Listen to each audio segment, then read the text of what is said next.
మందసాన్ని మోయండి. ఏవేవో మోసేది కాదు.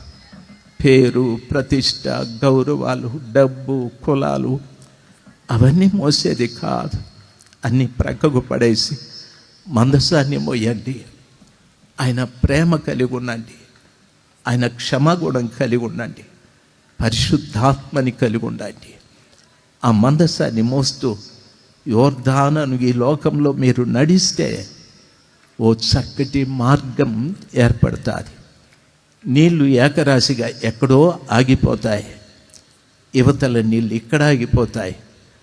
నీ ముందున్న ప్రజలందరూ కూడా ఆఖరి వ్యక్తి వరకు దాటున్నట్లుగా, ఆఖరి ఇజ్రాయేలీయుడు దాటునంత వరకు యోర్దాను నీళ్లు అక్కడ అక్కడ ఇక్కడ ఇక్కడ ఆగిపోయాయి. వారు ఆరిన నేలను స్థిరముగా నిలబడ్డారు. దైవ సేవకులు ఆరిన నేలన స్థిరంగా నిలబడ్డారు.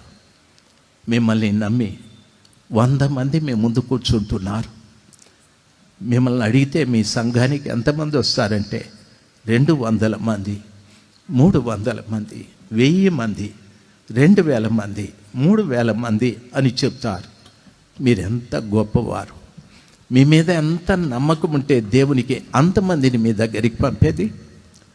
మీ మీద ఎంత నమ్మకం ఉంటే అంతమందిని ప్రభు మీ దగ్గరికి పంపేది.